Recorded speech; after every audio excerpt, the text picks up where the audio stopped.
appreciate the opportunity to speak at the CHAD Ask the Expert webinar. I have been a member of CHAD and presented at the national conference many years and a number of these webinars, and had stuff in Attention Magazine, which, by the way, I would really recommend to the folks who are here today.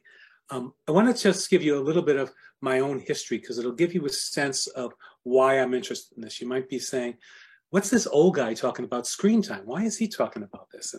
And the basis of that, the genesis of my interest in this is that as an undergraduate, back before there were video games, well, there were a few video games, but back in the 1970s, I studied under Dr. David Elkind, who was one of the premier experts in children's play. And essentially one of the things that I learned from him was that play equals learning when it comes to kids. And so as I progressed into my professional career and began working with kids, and that's really what I do, mostly kids with ADHD, spectrum disorders, learning disabilities, as I began doing that, I began to observe how many of these kids love to play with video games and other technology. And so rather than coming into this from the perspective of, oh, this kind of screen time is a bad thing, I came into it from the perspective of play itself is good. Too much of any kind of play in some ways is probably not so great, but that's sort of how I came into that. So while I always make the disclaimer, I am not a video game player myself. I observe lots of kids playing video games. I interview these kids. I have a host of 20-somethings or sometimes teenagers who are working with me who are avid video game players, and they sort of inform me about what they love about it and what goes on in it. And as a result, I've also learned a little bit about the mechanics of how video games work and other technologies work and why kids are so interested. Now, at the same time, I began to recognize that too much of this play is not good, and we have a lot of concerns about how to handle that, and particularly with neurodivergent kids. So what I'm hoping to get today is you'll get a sense of whether the kids with ADHD and autism and anxiety, do they differ in their use of screens? What might make them drawn to screen time? I'm hoping that we'll see if it helps them or does it harm them.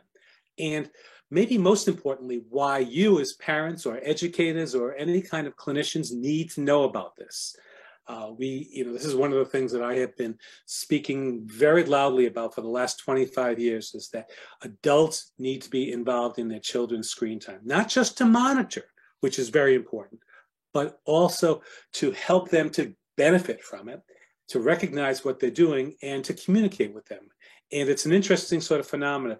If we go back 20, 25 years ago, and you were a parent, you probably were a parent that we would call a digital immigrant. You came to games and technology from a different place. You didn't grow up with it. Nowadays, parents, oftentimes, especially younger parents, are what we call digital natives. They've grown up with the technology. They have a better understanding of it. They're more likely to play video games with their kids than they were years ago, or be involved in the technology. In fact, sometimes too involved. So that's one of the things we do it. And if people are interested in learning more about this, particularly if you are a professional, we have some of our stuff on our learningworksforkids.com website in what's called the clinician site on that. And I'll give you all of those links later about a place that you can go to look at that.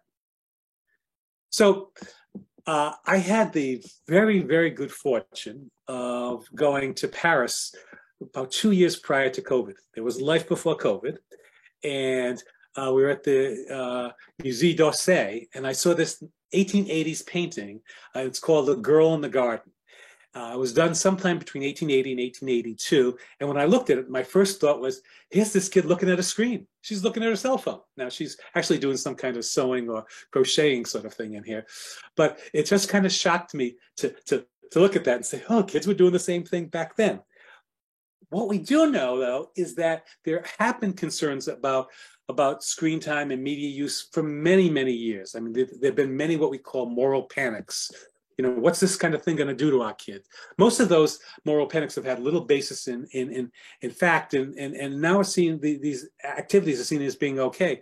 So there were these concerns back in the 1880s, the 1800s, about kids being overly involved in reading. And I wrote down about dime novels, but it was just reading in general. Kids weren't going out on the farm and working, they were reading. This is a bad thing for them. Then we had movies. Kids would get lost in watching television. There were concerns in the 1960s when televisions became more prominent that it was causing serious vision issues for kids. Different listening to different music. What's this going to do to the kids? So these activities were there. Kids enjoy doing them. Interestingly enough, all these activities were important to kids, but not nearly as engaging as the screen time that they're involved in now. And adults have been kind of scoffing at some of this stuff for a while. I mean, I would say if we went back, certainly pre-COVID and back maybe 10 years ago, adults would really get upset when their kids would communicate with their friends via their cell phone rather than seeing them face to face. Well, guess what's happening now? The adults are doing it nearly as much as the kids. So while there have been these moral panics, the thing about screens that make it different is they truly are so addictive. The people who make these screens are brilliant. The people, and I'm not talking about people who are manufacturing the glass for the screens. I'm talking about Amazon and Apple and Microsoft and Google and Facebook, and how they are brilliant at getting us to stay on those screens. Those of you who are Netflix watchers, 5 seconds, I think, between shows. And it's really hard to turn it off. My wife wants me to watch every episode of Ted Lasso recently. I try really hard to say, let's do one at a time. I don't always get my way, but it's hard to not keep doing that. So in the past, most of the research we talked about was about video games when it came to screen time. Now we're really thinking about that differently, okay? I mean, part of it is that things are every place. I mean, there's so much on phones these days. I'll hold my hand up. I don't know if anybody can see it. I have my Apple Watch on here. I got it because my cardiologist suggested it, but not necessarily for the use of it. But it turns out I use it all the time. What's going to happen in the future? The metaverse is here and it's happening. In the last 3-4 months, artificial intelligence is huge. For those of you who have not done any kind of VR kinds of activities, I would really encourage you at least to see what it's like and try it. If you're old, you may find you get a little vertigo when you're doing it, but if you can still see some things that are just remarkable. And we don't want to be living on our screens, but we do want to understand why they pull us in so much. I mean, and historically, this has happened very fast. The first iPhone was introduced in 2007. That's 16 years ago. It seems like the iPhone has been with us forever. The first major import of tablets to become part of our lives, if you will, started in the early 2010s. So this is all pretty new stuff. So what do we know about screen time? When I talk about this stuff in general, rather than just talking specifically about kids with ADHD and autism spectrum disorders, I have a whole series of slides that I want to present. I just want to use this one slide here to just show you, even at this point, how much younger kids are using screen time as well, okay? For the younger kids, it's mostly TV, although if you have a 5 or 6 or a 7-year-old and you let them on screens, I can almost guarantee you that they want to be on YouTube, and you can put them on YouTube Kids, and that's okay. Still want to watch what they're doing, though, okay? What we also know is that the lower the income, the more the screen time is in younger kids. So it's the younger kids are about almost 4 hours a day, where the kids from a higher income are about 4 hours a day, where kids from higher income is about an hour and a half. So those parents seem to be observing a little bit more. So digital play, as I'm presenting it to you, I'm suggesting to you that it's a good thing, okay? That there's nothing bad about it per se in its essence. However, too much is clearly a problem, and certainly there's certain types of play that are inappropriate. There's a lot of violent stuff. There's all kinds of sexualized content. So obviously the content matters itself. But I think that we need to start thinking about what goes on with screens as being a form of play. And play is the primary way that kids learn. Using screens is another form of play that they can learn, okay? And what happens in much of digital play or screen-based play is that it practices a lot of skills that people can use in the real world. How effectively they transfer those from the screen to the real world is a whole different story, okay? And play has changed. So the old man in me wants to tell you about how when I was 10 years old, we would go out and play baseball on the streets until the street lights turned on, and our parents would just send us out. Nobody would check where we were. Everybody's parent thought that was fine. We were in a neighborhood. That was fine. Nowadays, kids don't do too much of that. A lot of parents don't let their kids go out. They're concerned about safety, even if they live in a neighborhood. A lot of times the parents are busy, they're working, so the kids don't have that opportunity. So what ends up happening is oftentimes kids play with each other electronically, not face to face. And I think we need to look at our world today to see why that's happening and make much more of an effort to make those face-to-face opportunities present for kids. And when we look at video games, I think that we want to recognize that games themselves, many of them, the ones the kids like at least, are cognitively challenging. If you think about playing a game like Monopoly or some of the other board games, Uno, Sorry, they subsist of one board and one set of activities. You can take those same games and make them electronic and have all kinds of variations in that. So there's many other options that can go on. Video games also elicit high levels of motivation and intention. Kids really focus on them. They want to do that. It's also a big topic of conversation when kids go to school. If you have a kid who's, say, 8, 9, 10 years old, I won't be at all surprised if they love playing Minecraft and Roblox, and I definitely won't be surprised if they talk to their friends at school about what they're doing with that. So it's really an opportunity to connect with others.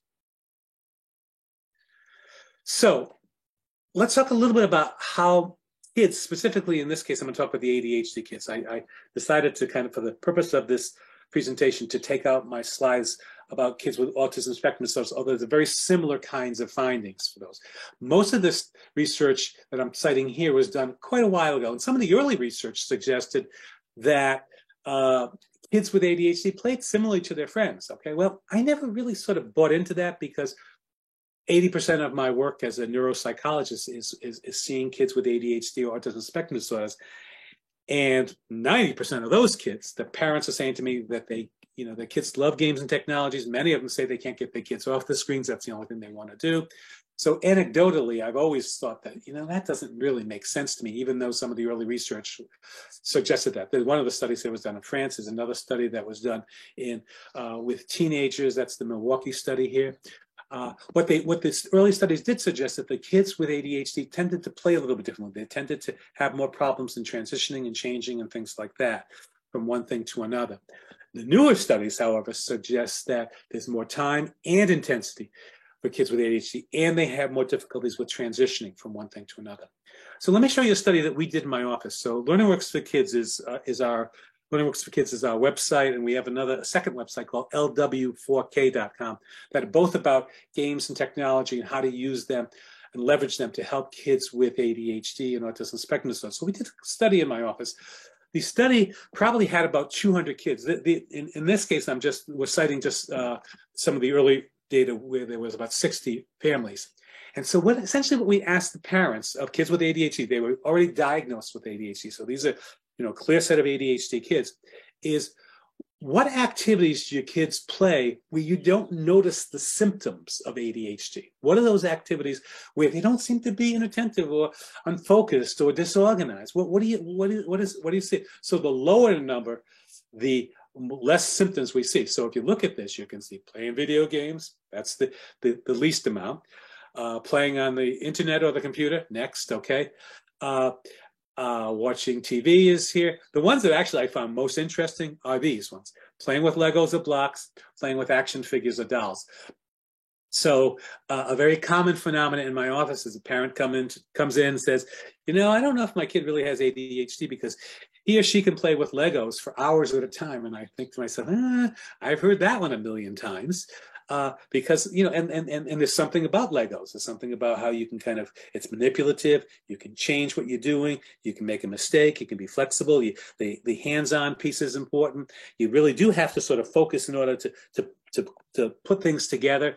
So it's a great tool. And by the way, I really encourage parents to look at how they can do that using that. So then we asked the parents a second question, which is, can video games that your kids play help them in the following areas? So again, this study was done in 2011, and there weren't nearly as many games. They weren't nearly as accessible as they are nowadays. It was more console games. Still some of the games on phones and stuff like that. But 2011 is just a few years after the iPhone was introduced, before lots and lots of games were available on that. And so question was, can kids learn from their games? And of course, I'm saying to you here that part of how we need to look at this is play equals learning, that when kids are playing, they have an opportunity to learn. So the parents kind of said pretty clearly, they didn't feel as if playing video games helped with writing or understanding themselves, making friends or self-control or time management. However, they did think it could be helpful with problem solving. So they would observe their kids kind of solving problems and playing video games. Physical activity. Back then, there were a lot of games. I think this was when the Nintendo had all the different kinds of play games, and it was the first. So there were a lot of active games at that point. Parents also thought there could be teamwork that could be helped with video games. So let's talk a little bit about some of the positives of video games and learning. And we're going to talk about the problems with this as well, okay? So again, I want to keep emphasizing, I'm going to say the same thing 10 times today because I want you to hear this. Play equals learning when we're talking about kids. So when kids are playing, they have an opportunity to learn. Now, some of the things they can learn from their play are not so great, okay? But they can learn it. So, and it's, you can see kids becoming creative if they're making a YouTube video or making a TikTok. When they're sharing or cooperating on an online game and sharing information and teaching someone else how to do things, okay? There's some really great research done by the Harvard Business Review that suggests that people who played World of Warcraft and who took leadership and decision-making roles were far better leaders in businesses. And there's also a lot of research that suggests that certain kinds of action games can help people become better surgeons. And the thing about it is that kids like the complex games. They don't like simple games. They want to test their brains. They want to work hard on things. That's really what they do on a regular basis. So one of the things that I'm very interested in, and part of what drew me to thinking about how could we leverage games as a tool for learning, was that a lot of the kids I see who have ADHD also have many different executive functioning difficulties. They have problems with being flexible and kind of adapting or changing their routines or changing their strategies. They have problems with planning. They have problems with organization skills. They oftentimes can't manage their time. So the self-control skills, both in terms of behavior and handling frustration and emotional regulation, are also executive function skills that kids with ADHD and autism spectrum disorders display. One of the things that I began to realize many years ago, and since then there's been a lot of research looking at this, is that these executive functioning skills are actually skills that kids who play video games effectively use. They use these executive functioning skills when they're playing video games. The concern or the question becomes, how do we leverage or transfer those skills to the real world? And I'll touch on that today. That's not going to be the emphasis of what we're talking about today. I'll touch on that. I'm more than happy to share other information with people about how to do that and how to make that happen. But that's one of the things that increasingly we've seen in some of the research, that yes, in fact, playing many different types of video games can at least temporarily improve some executive functioning skills. Now, beyond playing the games themselves, it matters what games you play too. Okay, so the content matters. Okay, and I think that while we'll talk about limit setting and we'll talk about what people need to do as parents and clinicians, we need to think about what are people actually doing on it. Okay, during COVID, there was a lot of screen time. In fact, most of the kids that I talked to did not like that screen time. In fact, there were I want to say maybe close to a third of the kids that I talked to and worked with during that time who said they started to reducing their amount of discretionary screen time, playing video games, getting online to talk to their friends because they were so sick of looking at the computer. So, and speaking of looking at the computer, I think that one of the things that we need to recognize here is that there's good screen time and there's not such good screen time, okay? Is it adding to your life or is it taking things away, okay? We could argue that screen time isn't as good as reading. I would argue that I don't know if any of you can see where I am. This is my office. I have a lot of books. I love to read. I think it's really important. I encourage kids to read. I have a whole big bookshelf of free books that I give away to every kid that comes into my office. However, I would say that if all you do is read, you're going to be missing out on some other things. So sometimes you can do one thing that's maybe not as good as another one, but it's still okay. People my age, they're playing pickleball. I'm still playing tennis because I think I get more exercise playing tennis, but pickleball is good too. So I think we want to be careful to not criticize kids to, when they're playing. There's another part of this too, that, screen time is social. Sometimes kids spend a lot of their time watching other people play games, and oftentimes adults don't understand that. And I kind of say, well, first of all, they're oftentimes learning to try to get better at the games. But then I think back to myself on those 5 or 6 hours every Sunday during the fall I spend on Sundays watching football. What am I doing? I'm watching people play a game. So adults do that too. So why do the kids with ADHD love video games and other digital media? Why do they like it so much? Well, if I could summarize it to one thing, I think that they really like the feeling of being focused and paying attention. That's one of the things that happens is when kids play video games, especially kids with ADHD, they get an experience that's very different from what they experience in many other things in life. Not everything. Legos, for example, they can be really focused on that, or depending upon the individual child, some individuals with spectrum disorders or learning disabilities will focus on all kinds of things. Kids with ADHD, some kids love to read. But they're in the moment, they're focused, they're experiencing a sense of what's called flow. But I think it's really because, boy, it feels really good to be really attentive to something. It's a good feeling. I call it engamement. So you're engamed and you're focused on that, okay? There's also the sense that they can get better at it. They like the challenges. Compared to school, it's a lot of fun. They love high levels of stimulation. We know that kids with ADHD are looking for that.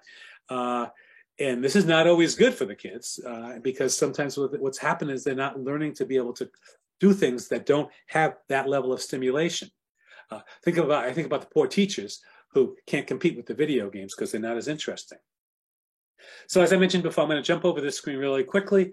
There is some other research that suggests that playing these games and technologies can help and have positive impacts on executive functioning skills. A couple of the skills are particularly noticeable. If you watch your kids play a complex video game, say they watch them play Minecraft, you're going to see that they have to use planning skills all the time. You're going to see they have to figure out what to do. You're going to see they use skills of flexibility, changing what they're doing, adapting to situations. So you're going to see that, and there's plenty of research that actually supports that it can help in those areas. So why do we want to think about using games and technology to help kids with ADHD and autism spectrum disorders? So I want to be clear. This chart's not saying you should sit your child in front of a screen. Instead, I think what I'm trying to say here is that something about the format of video games, how they're structured, help them to become an effective teaching tool. And how can we do that? So, in some schools, they've tried to incorporate sort of game-like playing, game-like learning. And now we are actually starting to see some different neurotechnologies that are doing this. There's the first video game that's been FDA approved for treating ADHD is called Endeavor RX, and they're using the video game format for that. There's another tool called Mightier that's using a video game format to help with emotional regulation. There's another program called June. That's a really cool program where parents and kids are involved. The parents set rewards for the kids and the kids get to play a game that helps them to earn these rewards that help kids with ADHD. So there's some really great stuff. And using the video game as a tool for teaching is a very powerful approach, and one I think we're going to see more and more. There's a lot going on in the world of neurotechnologies right now around how we can use these game-based technologies to not only help with academic learning, but maybe more importantly, social emotional learning. So this is another screen to kind of talk about this. One of the things I think actually is really important too is that when kids play video games, they also learn it's okay to make mistakes. Kids with ADHD and autism spectrum disorders who struggle in school particularly don't want to make mistakes. They're public. They don't want other people to know about it. They're embarrassed. In video games, first of all, it's private. Second of all, you sort of know the way you're going to learn to play this is by making mistakes. You're going to die. You're going to have to do other things. You're going to get frustrated to some degree. You have to learn from that, okay? And again, that's an opportunity for parents and adults to kind of help the kids see what they're doing in the game and help them apply that to the real world. How do you do that? How does that happen? So this is now where I want to talk a little bit about how do we kind of make these things happen, okay? And this is really kind of, I think maybe the most important part is that we can make gameplay and technology use more productive for kids. So the model that I use in our work at lw4k.com, which is a series of videos that kids watch, and they do exercises that actually help them to identify the skills they're using in the game, how they can apply those skills, and then more importantly, give them a task where they apply that skill in the real world, is something that we call detect, reflect, connect. And if you can remember those three simple words when you're sitting with your kids watching them play video games, it might make their video game experience a much greater learning opportunity. So if the kids can identify skills that they're using in the game, you don't want to be too pedantic about this. You don't want to kind of spend hours talking about this. Kids are not going to like that. But, what are you doing? What are you trying to achieve? What skills are you using to beat the game? That kind of thing. Talking to them about. And then reflecting. How do those skills help you in the game? How do they help you to kind of accomplish what you wanted to do? And how could they actually help you in the real world? And then what do you think that's like in the real world? How about, when you had a kind of plan to make that building, how did that help you? You had to get all these materials. Well, it's kind of like doing your homework. You got to get your pencils, you got to get your book out, you got to go into your agenda and find what you had to do, and then you have to go do it. So you can use these kinds of skills and you can help the kids apply that, I think. And this is really an important part of what we want to do. So when you're thinking about games and technologies for kids, first of all, the kids are going to choose most of them themselves. So good luck choosing games and technology for kids. And by the way, if there are some of you who are listening today who have somehow managed to keep screens out of your family's life, then I sort of congratulate you, because there is a lot more to life than screens. Although I again would say that the screen-based time and screen opportunities do afford opportunities for learning and connecting. But in the real world, these screens are there, and in the real world, the kids are mostly going to pick and choose what they want to play. But especially with younger kids, parents need to be far more involved in terms of what they allow kids to do. I'm closing my eyes now because I can't tell you how many 5- and 6-year-olds come to my office and the parents let them play Fortnite or Call of Duty, and even worse, some of the 8-year-olds who are playing GTA, Grand Theft Auto. It's like, those are not things that kids should be doing. Okay, they absolutely shouldn't be doing that. But the other thing that I would suggest beyond that is trying to encourage kids to play different genres of games, because what happens is different games force you to play different sort of things. It's kind of like, if you want to be a good athlete, one of the ways to do that is not just to play baseball all the time. It's to play baseball, it's to play soccer, it's to do karate. There's a great book called Range that talks about Roger Federer, the great tennis player, who really didn't become a full-time tennis player until he was in his late teens. He played all kinds of sports.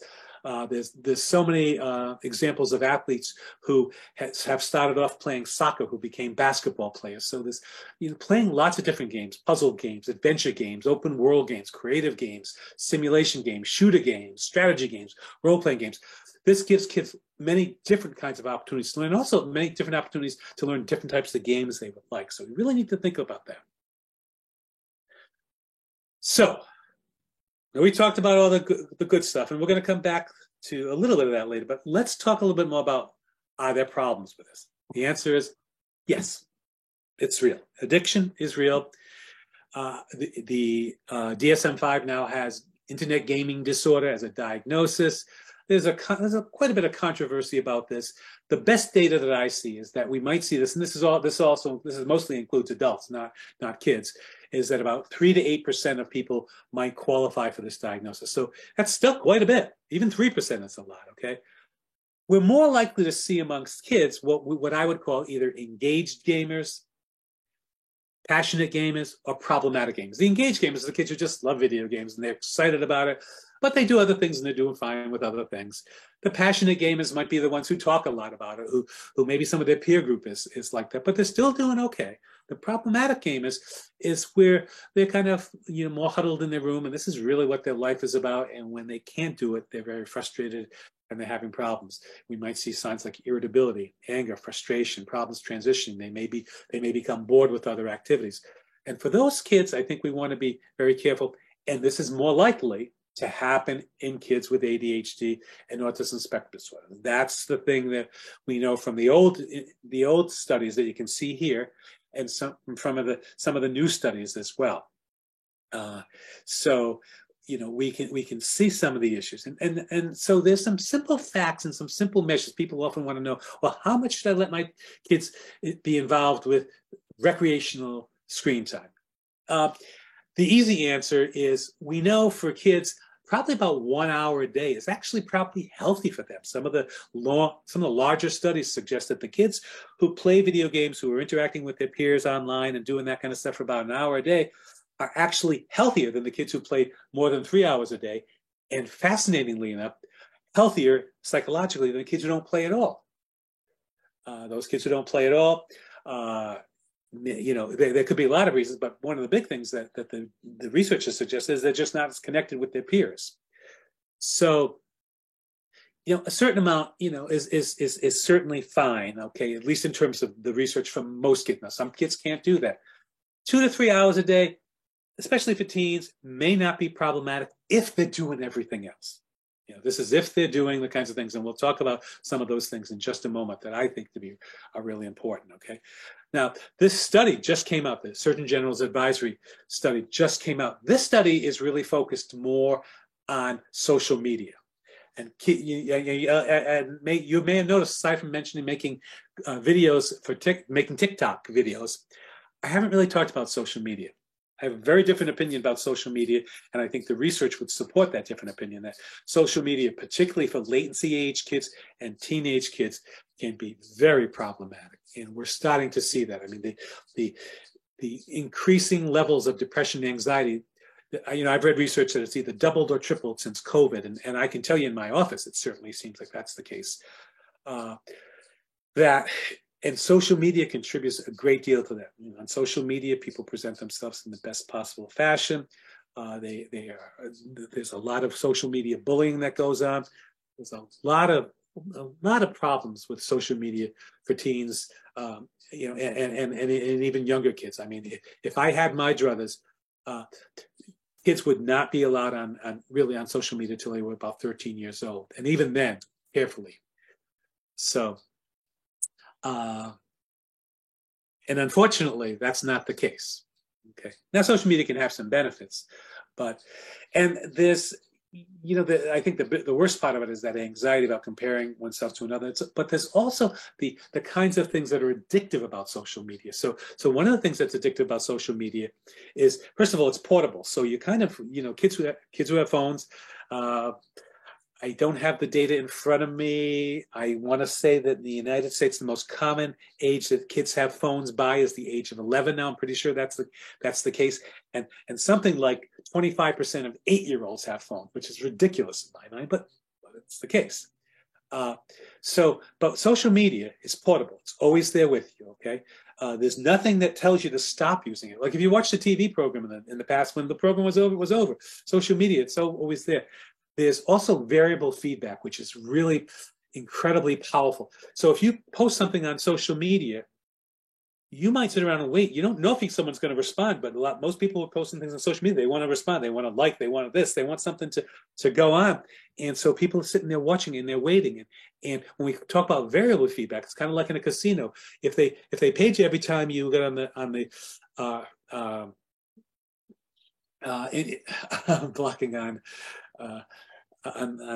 this is what happens when you get older. If you got paid every time you went on the roulette wheel or any of the tools that they use there, you would know what to do. Or if you never got it, or if it was once every 10 times, you'd sort of wait for that. When things are variable, you kind of keep waiting, and you keep waiting. It keeps you there. So there's a lot of reasons that it's can be very addictive, and the Surgeon General's report reflects that. So why is it so hard to do this with kids with ADHD? Well, one thing that happens is these kids don't have a very good sense of time. I mean, we talk about time blindness. And so, and they also have problems. This transition piece is very important. They also are irritable. So one of the things I do is I think about what are some of the things that we really need to do with kids with ADHD that is probably good for all kids, but particularly kids with ADHD and spectrum disorders, which is, firstly, you're going to mean what you say. You got to be consistent, you got to follow through, and you got to model it, okay? You want to make rules that you can enforce, okay? So don't tell kids that they can't have the TV on when you're not home, when you know they can put the TV on, and the only way you can tell if maybe it was on if you go touch it and it was warm, okay? Don't punish yourself, okay? If you tell kids to not use things, but you need to make dinner and this is a good time for them to be on their games, then maybe that's a good thing. It's okay to have different limits on weekends and holidays.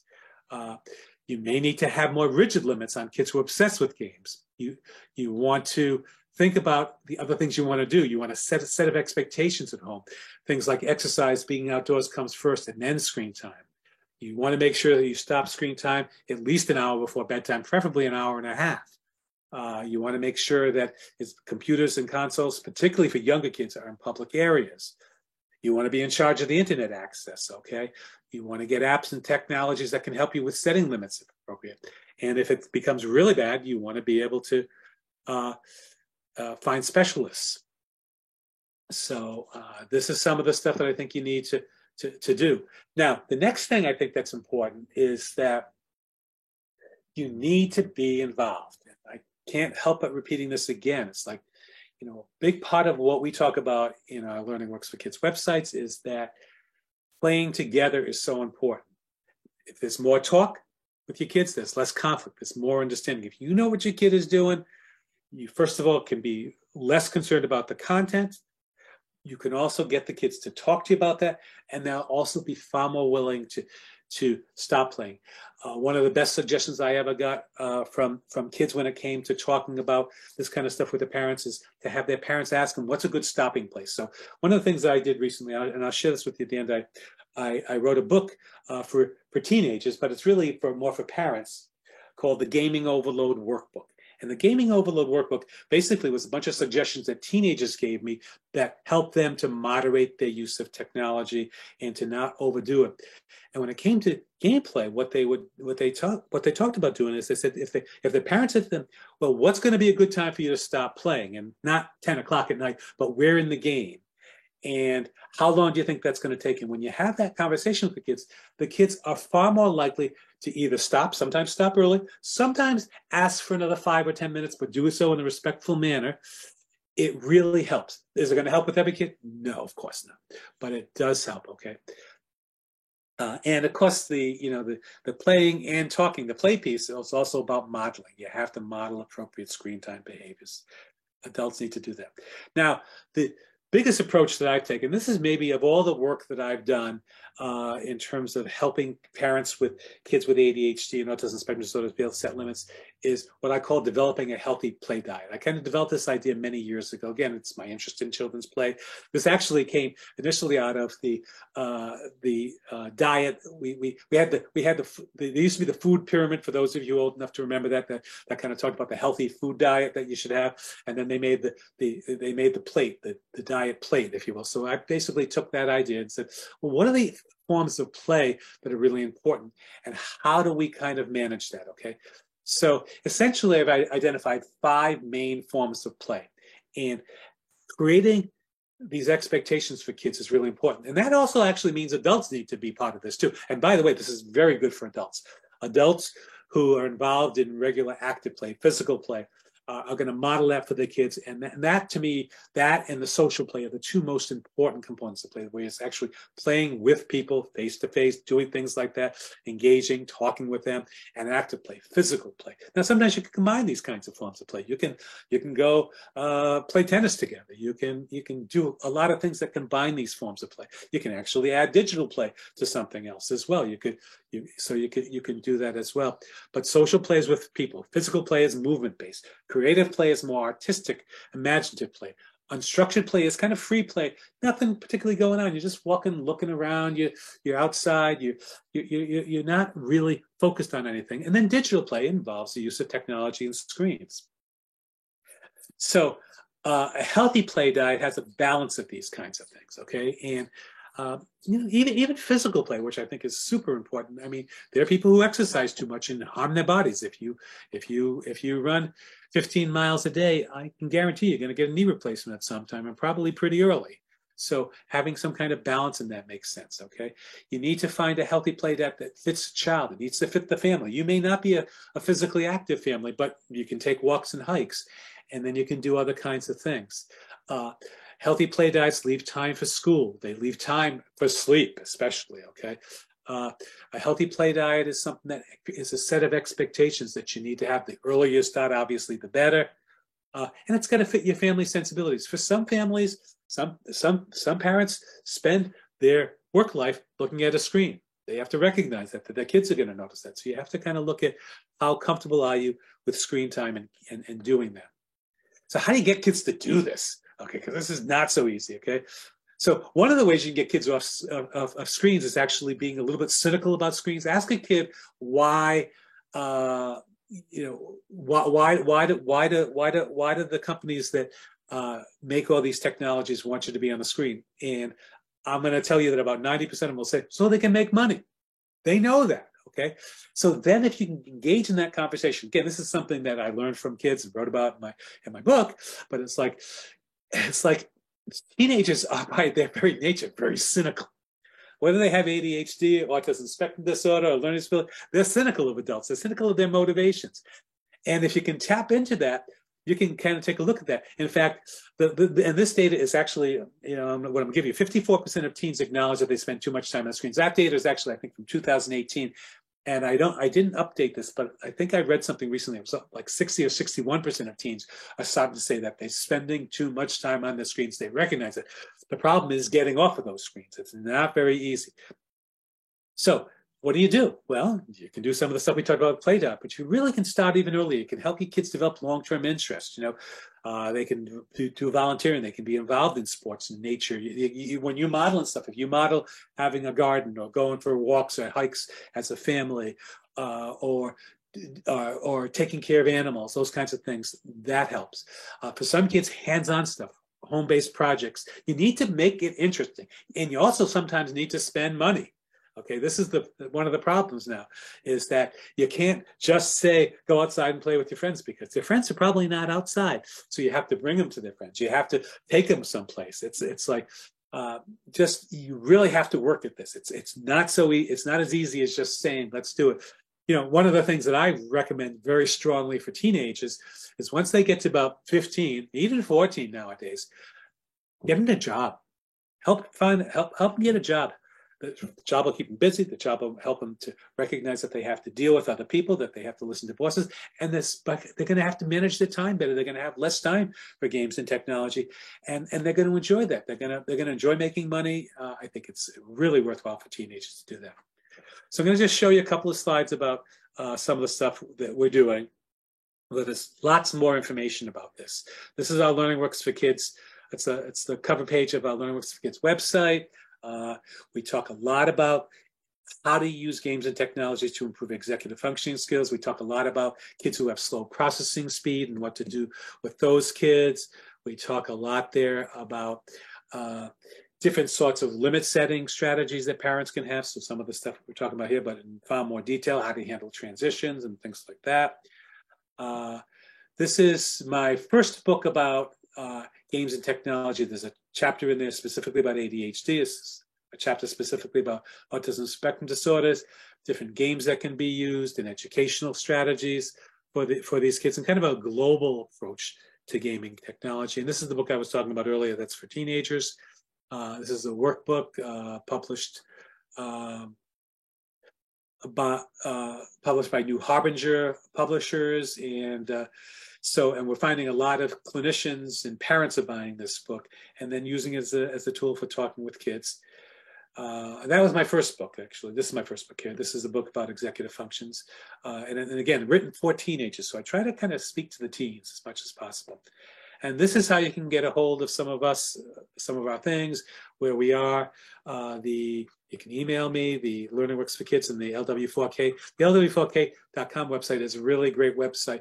And what I think I will try to do is get some information to everybody so you can get onto, there's much of the website is totally free and there's all kinds of activities for kids to do, but I'm going to try and see if I can get a coupon made and get it out to everybody who's attended today, and I'll see if I can make that happen.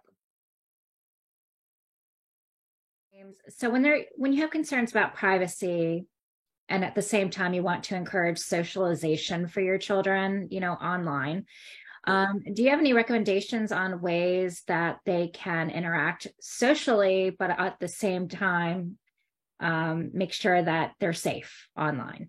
Sure, that's an excellent question, and I think that one of the things that I'm a huge advocate of is that kids play with their friends.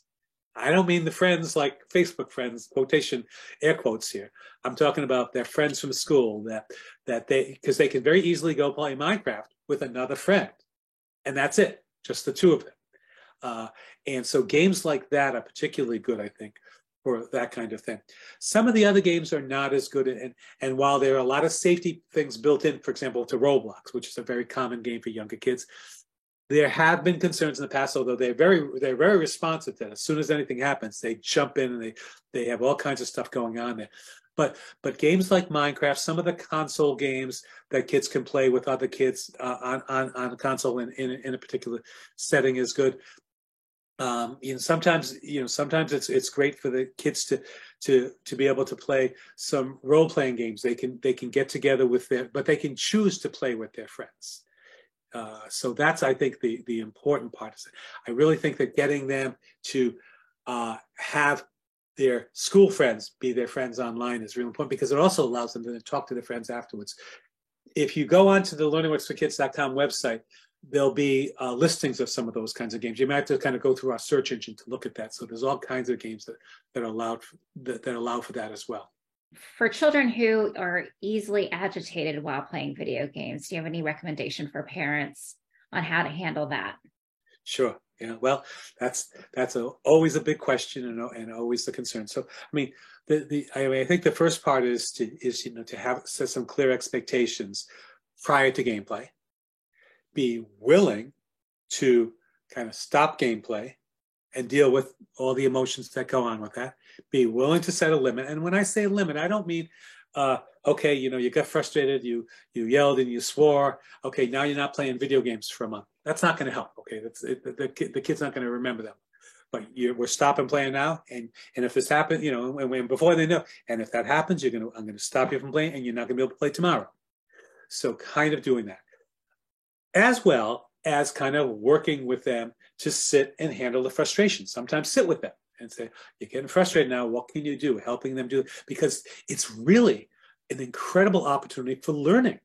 This is part of why I stress so much how kids can learn from their play and why parents need to be involved. When we're talking about younger kids, the younger you can start, the better. Now, some kids have problems with their frustration tolerance across many different things. So actually, one of the things that's very cool is I mentioned a couple of different neurotech games. One of them is called Mightier. Mightier is actually designed to do this. So the kids have a heart rate monitor. And what happens is when they're getting frustrated with the game, they can't move forward in the game. So they have to learn how to calm their heart rate, slow it down, not be frustrated, and then they can beat the game. And the games are fun. They're fun, engaging games. So I'd love to see that incorporated in a lot of other games, but that might be a way to even actually learn that skill in a game. The whole idea is to learn that skill so that you can actually reduce your heart rate and reduce your level of agitation all on your own, because that's what the kids are doing. They're doing it all on their own. So that might be an interesting way to do that for some of these kids. Thank you. The next question is, are there ways to make YouTube viewing more productive? That's a great question. Or more positive or more productive. Yeah. Not get sucked down the rabbit hole and maybe make it educational, hopefully. Right. Well, I mean, I was not a big YouTube user until the last couple of years. I'm still not. But when I have a problem to solve, I go on YouTube. Okay, when I needed to learn how to do my presenter view properly today, I went onto YouTube and watched how somebody did it. When I had to do a couple of household projects that day. I'm not very handy. So when I have to do it, I go on YouTube and I learn. So I think that one of the things to do is to use it for project-based learning, for having some projects at home and doing that kind of stuff, okay? So that's one way. I think another way to do it is to think about other activities that you might do. Let's say you're going to go hiking someplace. Going to see if you can find some YouTube videos about that. Let's say you're planning a vacation somewhere, doing that. Let's say you're interested in different kinds of animals and things like that. So you get a book on that. But now we go look at that. And again, to the degree that parents can get involved with that, it's much better, because you're right. What happens is YouTube is great at getting you to go from one thing to another, to another, to another, and just go on and on and on. So you really have to learn how to moderate that. But I think that if there's something specific that you want to do, that's very helpful. Now, some of the kids will go on there because they want to get better at a game. That's not a terrible thing. But then what I think parents need to do is they need to be more involved and say, you know what, I'm glad to see you want to improve in this game. That's a good thing. You know, this is what I'm hoping you're going to do that later in your life when you decide you want to get better at doing computer coding, or you want to get better at construction, that you're going to say, how do I get better? How can I learn from that? And so having the kids do that, but making sure that they recognize that they're not going on to doing other things. I mean, it does involve a lot of parental monitoring. It involves kind of being involved. And it's hard. I mean, it's hard. It's hard when everything is on a little, you know, especially for teenagers who have a cell phone. It's hard when they're doing everything on their phone. It's a little bit different if kids are, you know, working on a computer or on a laptop or even on a tablet, but they can be in a public room. So it's, you know, those things at least parents can monitor a little better. Thank you. The next question is from a parent who asks, my child has ADHD and anxiety, and playing games is the main way he calms himself and regulates his emotions and centers himself. How do I lessen screen time when he seems to need it to manage his anxiety? That's an excellent question too. So I guess my first thought would be, let's find some alternatives to screen time that can also lessen anxiety, okay? So I'll go back to my healthy play diet. Well, the single most important thing that I think that kids and teens and adults can do to moderate their anxiety is to move, to exercise. We talked about this earlier. This is a key thing. So how could you incorporate sort of screen time with that? Well, pretty easily. I'm going to, in this case, include listening to music, listening to an audiobook, go for a good vigorous walk, and you're doing something like that. But finding some alternatives that can reduce anxiety becomes really important, I think, so that's not the single go-to method. It's okay if it is part of it, but it can't be the go-to method, okay? And I think that we and it's hard because these tools are so damn, excuse my language, addictive. They pull you in, okay? They pull you in, they pull me in, okay? First thing I do when I get up in the morning is I check the weather on my iPad, and I go to this stuff on my iPad, and I do that. It's like, I don't look outside. I do that. It's like, it's calling. And so we have to be aware of it, and we have to find some other methods. But I do think that, you know, there are going to be kids who feel less anxious. When they're playing games, but they need to learn some other methods. They really need, and parents need to work on that. And, you know, certainly relaxation methods. Oh, by the way, and if we want to think about screen time and relaxation and YouTube, let me kind of string those together for us. YouTube is an incredibly powerful source for yoga videos and mindfulness and meditation videos. It's powerful. There's so many great ones. And there's, I would say dozens, there's thousands of them designed for kids. And it's a great tool to use. Many people, especially with ADHD, can't meditate on their own. They need something to guide them. They can't just sit and do their breathing like this and pay attention to their breath. That doesn't work for them. But they can do guided meditations. So there's your relaxation. There's your screen. There's your YouTube. Put them together.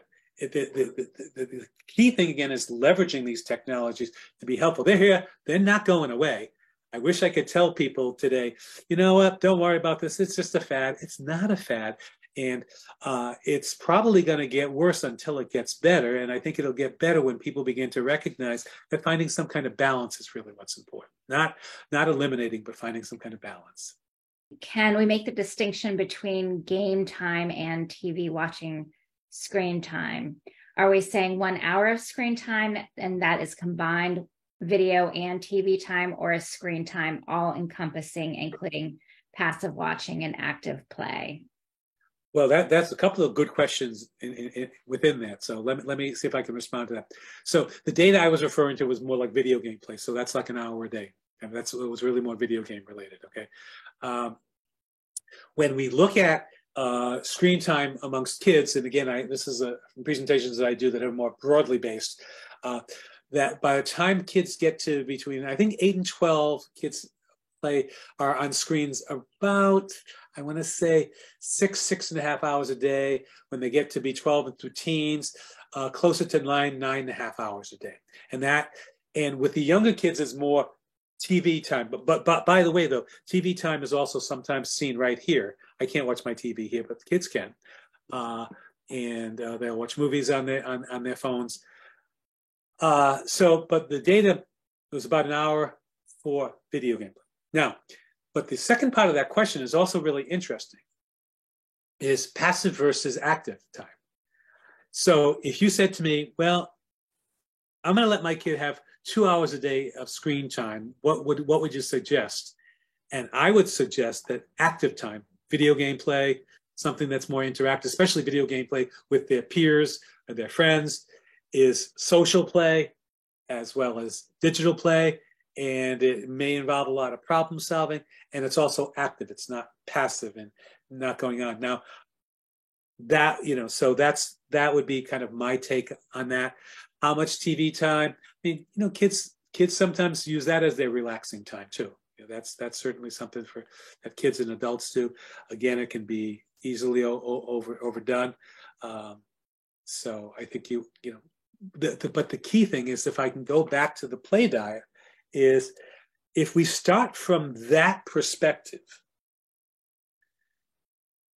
the discussions around how much time become far less important. So if your kid comes home and they do their homework, or they come home and they're, and they go to a sports practice and they exercise, and they do their homework, and they have friends, and they spend a little bit more time playing video games because they got their homework done quickly and they did that stuff. That's not such a terrible balance. They're doing those other things. They're making those things happen. So I think if we can start from that perspective of, are you doing these other healthy things first? Do you have a well-rounded life? Do you have some creative interests? Do you read sometimes? Do you like to draw sometimes? Are you interested in nature? Do you have a pet that you take care of? If you're doing those other kinds of things, a kid who's playing an hour, half of video games a day versus a kid who's playing an hour of video games, I'm not very worried about that child. That child's got a full life, making things happen. And so I think if we start from there, that's what we have to do in this. Part of that is modeling it. Part of that is creating expectations for that. Part of that is being able to at least have some control over the technologies, at least with the younger kids. So those are ways that you can begin at least to do that. For those that are parenting older teens and they're trying to enforce boundaries upon them, and they're not willing to kind of accept some of the suggestions, for example, to do other things, go out, do things socially. Do you have any advice for those parents? This is going to sound self-serving. Go buy my book and read some ideas in there. But some of the ideas really go back to, treating the kids as if they're young adults and having real conversations first, starting from that place, saying, I have an issue with this. Okay, first of all, by the way, let me take even one further step back, which is you got to be modeling that behavior appropriately yourself. If you can't walk the walk, don't talk the talk. If you're that parent who, when they're sitting at the dinner table, is looking at their phone the whole time, don't stop talking to your kids about it, because kids aren't going to buy that. But if you're modeling that kind of behavior, I think that you want to stop by talking to the kids about that, and getting the kids. Again, in my work with kids, what I found is many of the kids have said to me, yeah, I know I do this too much. I get it. I know I do this too much. That part around being cynical of why it's happening, that's worthwhile. One of the things I actually might suggest parents do is pick up a book by Adam Alter. It's Alter, called Irresistible. It's a really interesting book about why these technologies, why screens are so addictive. He talks about a variety of things. He talks about some of the things I talked about before, the portability of things, the fact, the cliffhanger ideas around, for example, with Netflix. He talks about all the different dynamics that the people who make these technologies have built into that, to understand that. Maybe even if you can get a sophisticated teen to read this book, that would be great, because the kids would think about it. So I think that by treating the kids as young adults with some sense of thinking about this, most teens are going to tell you, yeah, I do this, and this may be what they want to do. Now, the other part is really to sort of create some expectations or create some other things that make it so they have less time. I mentioned before the idea about working. I mean, I am a huge believer that the benefits of working for 14, 15, 16-year-old kids is enormous. Getting them to have other interests, okay? If you can get a kid who is 17 years old and has a job and can be saving up towards a car, and maybe you can help them save towards the car, and now they're doing something, then they're going to want to go visit their friends. And so you want to build in those opportunities for alternates. I mean, if you want, you can have big fights. You can try and take everything away. You can have, you can have an ongoing set of conflicts with your kids about this. And for some kids, that may be the case. And for kids who get too far into this and, they're failing in school and they're not doing that kind of stuff, then it requires, at the first step, seeing a therapist and preferably an addiction therapist, somebody who has some expertise with addiction kinds of issues. And then, it can get to the point of kids being sent to, private settings, hospitalized settings for this kind of stuff. Most of the time, it's just not that. I mean, that's the rarity when that's happening. Okay, I hear about that very infrequently, and people know that they can contact me about some of that stuff, but I don't do that kind of work, but I don't hear about it too often. But more often than not, it's that the kids' lives are out of whack. They're out of balance. And we want to go back and try to help these kids balance their life and help the kids take some responsibility for balancing themselves too. Do you have any suggestions on ways to transition from screen time to the next activity that they need to do so that it's a smooth transition? Sure. Yeah, the transition piece is really difficult, particularly for a lot of the kids with ADHD. Transitions are difficult for kids with ADHD. We know that already. So some of the data and research that we talk about for these kids, I think applies here. Giving them a heads up about what's going to go on, having visual cues, timers, other kinds of things that can be used can be helpful. Getting the kid to agree to what you're going to do, trying to have the next activity be something that is at least interesting, maybe not going from video games to homework. After you play your video game, you can go do your homework. Yeah. Oh, I can't wait. I get to do my homework when I finish my video game. So you need to think about that. So there's a host of other kinds of things. I wish I could kind of come up with my list. I've had written numerous articles, again, on the learningworksforkids.com website about transitions and from video games. So you'll find some other strategies there. But the biggest ones are, again, communicating with kids, having a clear expectation, having a kid recognize that this is going to happen no matter what, because you keep doing it, you're consistent. So you're going to transition. Why get so upset and kind of lay on the floor and kind of do all these things and scream and cry when you're not going to get your way anyway? So, being a consistent parent helps, but it is harder for kids with ADHD to do that kind of stuff. It really is.